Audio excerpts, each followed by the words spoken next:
Alright, we are proceeding with cutting,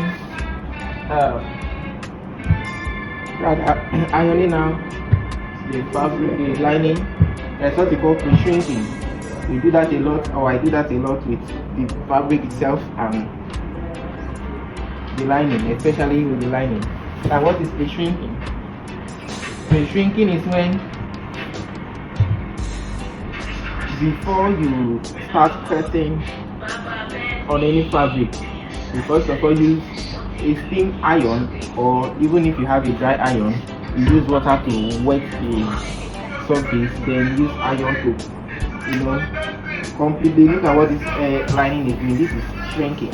So if you don't do this, you just go ahead and use light iron on it, so you won't get that shrinkage. By the time you use it to cut your lining for your suit, you discover that at the end of the day, you think or you feel you have cut the lining or everything perfectly, but at the end of the day, after much ironing back and forth, you discover that your sleeve is now poking, or some part of the suit is no longer giving the right balance.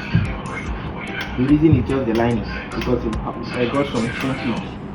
Okay, so you have to settle down, cool down. Exactly what you are doing here, look at what is happening.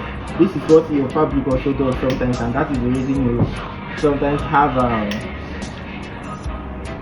work or jobs that end up becoming smaller than the actual measurement. The little secret there is pre-shrinking. That is the solution to that problem. Ensure you pre-shrink both your lining and your fabric very well.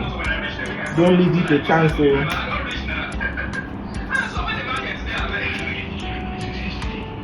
I'll start taking. I'll go back. So you want to make sure the shoulder aspect is half inch longer than the fabric itself, and then you slim it out, slim it into the neck area. Okay, you start like so, and then for the neck area you cut exactly at the neck. Take note you have pre-shrunk this fabric enough, so you pre-shrunk the lining as well, so you don't have to worry about being short or not. And like I said, this is one of the simplest methods of suit making you can find anywhere, because it is put together step by step by professionals.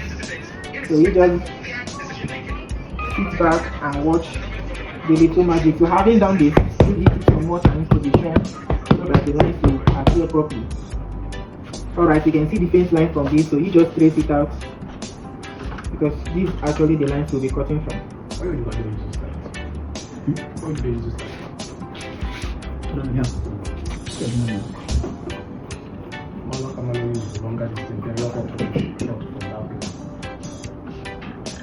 Having done this, when you're sewing, as you can see, the back line is already reflecting. Okay, let's just chalk it fairly. Yeah, and this is it, and that is all about the lining for the back panel. Okay, so we'll proceed to cutting the lining for the side and for the sleeves, and then for the facing.